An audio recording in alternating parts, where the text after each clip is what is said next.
Geometría. La geometría es una rama de la matemática. De todas formas, hoy en día no hablamos tanto de ramas, ya que las ramas se entrecruzan. Por ejemplo, si decimos la recta numérica, podemos pensar que recta es un tema de geometría y numérica un tema de aritmética. Antes sí se hablaba de las matemáticas. Hoy en día hablamos de la matemática o la ciencia matemática. Pero de todas maneras podemos decir que estas ramas existen en el sentido que predomina alguna en los diferentes temas. La palabra geometría es medir la Tierra, o sea, es una interpretación que hacemos de la Tierra. Entendemos el espacio como un conjunto de puntos que están todos en el espacio y en particular en el plano, porque vamos a comenzar con la geometría en el plano. Revisión de la teoría de conjuntos. Recordemos que la teoría de conjuntos es una mirada, una manera de organizar, en este caso, el espacio geométrico. Hacemos una revisión de la teoría de conjuntos en general. Aquí tenemos un conjunto referencial, conjuntos cuyos elementos son elementos del conjunto referencial, y después vemos la idea de pertenencia e inclusión. Recordemos, un elemento pertenece o no pertenece a un conjunto, y un conjunto está incluido o no en otro conjunto. Después tenemos las operaciones entre conjuntos. En el espacio geométrico decimos que los elementos son los puntos y todos los demás, como segmentos, semirrectas, ángulos, etc., van a ser conjuntos. Entonces vamos a tener en cuenta que los conjuntos los nombramos con letras mayúsculas y que los elementos en letras minúsculas. Términos primitivos. Son términos que no explicamos, de los cuales partimos. En la teoría de conjuntos, los términos primitivos son conjunto, elemento y pertenencia. En geometría, punto, recta y plano. O sea que son tres conceptos que tenemos que imaginarnos su significado. Acá vemos, por ejemplo, la recta T, la recta S y puntos en esas rectas. Las rectas tienen infinitos puntos, pero a algunos les damos nombres. Por ejemplo, acá vemos, D es el punto de intersección de las dos rectas. Y podemos hacer algunas afirmaciones. Consideramos esto todo en el plano alfa. El plano también es un conjunto de puntos, en nuestro caso sería el plano de la hoja. Entonces también lo expresamos con letras mayúsculas, pero en este caso griegas. Entonces podemos decir, por ejemplo, que la recta S está incluida en el plano alfa, que el elemento E, o sea, el punto E, pertenece a la recta T, que el elemento F no pertenece a la recta S, que la intersección de las dos rectas es el punto D, que si miramos ahí, el punto D está entre llaves. ¿Por qué? Porque es un conjunto así. Si ponemos D, sería un elemento, no puede ser una operación entre conjuntos que dé por resultado un elemento. Da por resultado un conjunto, por eso ponemos las llaves. Definiciones en geometría. Una vez que ya consideramos que sabemos lo que es una recta, un punto y un plano, definimos semirrecta. ¿Qué es una semirrecta? Bueno, tengo dentro de una recta, en este caso R, un punto, por ejemplo, A, que llamamos origen de la semirrecta. Con origen en A vamos a tener dos posibles semirrectas, de A hacia un lado o de A hacia el otro. Entonces, ¿cómo indicamos a qué semirrecta nos estamos refiriendo? De origen A. De origen A tenemos dos posibilidades. Si le queremos decir a alguien, por ejemplo, en este caso, de A, entonces a la izquierda, origen en A, y después ponemos cualquier punto de ese lado. O sea, cualquier punto que pertenece a esa semirrecta. Entonces esto es semirrecta. La flechita es el símbolo que utilizamos para indicar que estamos ante una semirrecta. Semirrecta de origen A que contiene al punto C, que sería la misma que si digo semirrecta de origen A que contiene al punto B. Y la otra, con origen en A, es semirrecta A que contiene al punto D, que sería lo mismo que contiene al punto E. Segmento. A diferencia de la semirrecta, que empieza y no tiene fin, el segmento empieza y termina, tiene lo que se llaman extremos. Por ejemplo, en este caso dice semirrecta de origen C que contiene al punto D, o sea, de C hacia la derecha, intersección DC, o sea, de origen en D, que contiene al punto C, que sería desde D hacia la izquierda, lo que tienen en común esos dos conjuntos, esas dos semirrectas, es lo que empieza en C y termina en D, o lo que sería lo mismo que empieza en D y termina en C. El segmento lo indicamos con una raya arriba de las dos letras que indican los extremos. Semiplano. Semiplano, hay una idea medio parecida a la idea de semirrecta, pero en vez de hablar de un origen, vamos a hablar de una recta borde. O sea, con borde en la recta R, tengo dos posibles semiplanos. Sabemos que la recta R sigue para ambos lados. Tenemos dos posibles semiplanos, de R hacia un lado o de R hacia el otro lado. El nombre va a ser parecido como hacíamos con semirrecta, pero miremos cómo se escribe. Semiplano, a veces se escribe SP, le pueden encontrar otra denominación para semiplano, supongamos esta.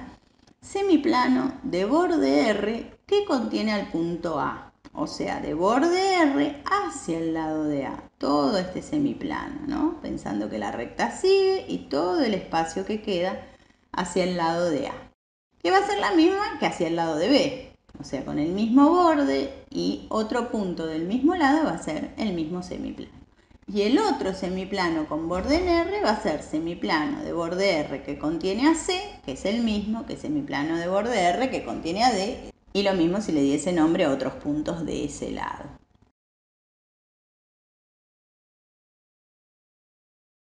Ángulos. El ángulo es una porción del plano que está limitado por dos semirrectas.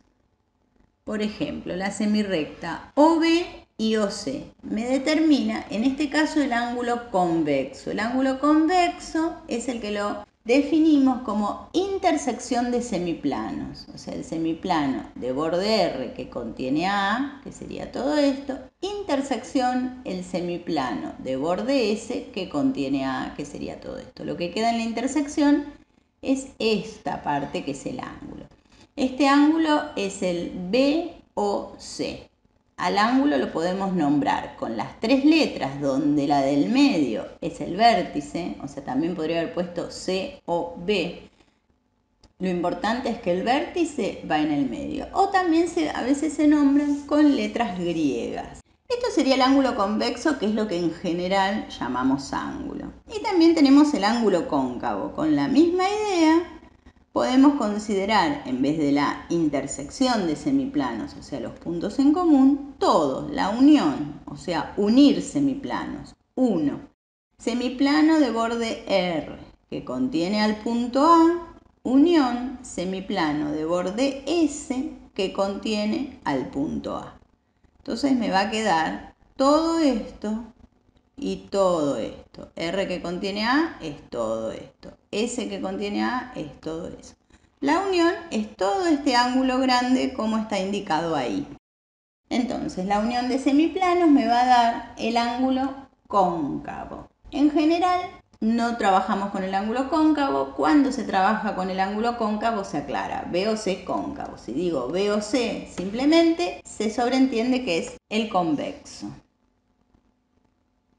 Bueno, entonces es importante tener en cuenta que los ángulos tienen lados, que son semirrectas, no es lo mismo que a lo mejor un triángulo, un cuadrado. Los lados de un ángulo son semirrectas. Tiene lados y tiene vértice. Posiciones relativas de dos rectas. Dos rectas pueden ser perpendiculares o pueden ser paralelas o ninguna de las dos cosas, ¿no? Las rectas perpendiculares son las que se cortan formando cuatro ángulos congruentes. Es posible que muchos lo piensen como cuatro ángulos iguales. No está mal pensarlo o decirlo si en el lenguaje cotidiano se dice así, pero la realidad que si lo vemos desde el punto de vista de la teoría de conjuntos, en la teoría de conjuntos dos conjuntos son iguales cuando tienen los mismos elementos. Entonces yo no podría decir que este ángulo es igual a este otro porque los puntos que están en este no están en este y los puntos que están en este no están en este. con lo cual no podemos hablar de igualdad. Por eso hablamos de congruencia. Congruente quiere decir que mide lo mismo. Como todos sabemos, 4 ángulos congruentes que quedan determinados con 2 rectas perpendiculares se los llama ángulo recto o ángulo de 90 grados. Y 2 rectas son paralelas cuando no se intersecan, no se cortan, porque si fuese un poquito inclinado, aunque en el dibujo no me apareciese que se cortan, si yo la continúo, se cortan, o sea, las rectas siempre continúan. En el caso de las paralelas, por más que las continuemos a ambas hasta el infinito, no se cortan. En el caso del plano, en el espacio, pueden pensar a ver si puede haber rectas, que las hay, que no son paralelas y no se tocan. En el plano sí, si no se tocan, son paralelas. Medida de los ángulos. Ahora, una vez que determinamos, que llamamos ángulo recto, a los ángulos que se determinan con 2 rectas perpendiculares, decimos que ese ángulo mide 90 grados. Después tenemos ángulo agudo de menos de 90, obtuso de más de 90 y menos de 180. El llano es el ángulo de 180 y el ángulo nulo que mide 0 grados. Sus lados coinciden. Para imaginarnos un ángulo nulo es parecido como una puerta cerrada. Cuando la abrimos ya tenemos un ángulo. Cerrada sería el ángulo de 0 grados. Obviamente la puerta es en el espacio. Tenemos que eso trasladarlo al plano. En realidad lo de decir 90 grados es un acuerdo que se hizo, porque la vuelta completa serían, los 4 ángulos de 90 grados da 360 grados. 360 grados sería el ángulo de la vuelta completa, como si la puerta doy la vuelta hasta volver al mismo lugar. Habría que ver por qué 360 para la vuelta completa, por qué se eligió ese número, porque eso es algo que se eligió. Ángulos complementarios y suplementarios. Decimos que 2 ángulos son complementarios cuando la suma de sus medidas es 90 grados. Y decimos que 2 ángulos son suplementarios cuando la suma de sus medidas es 180 grados. Estas también son cosas que se definen, que se acuerdan que lo vamos a llamar así.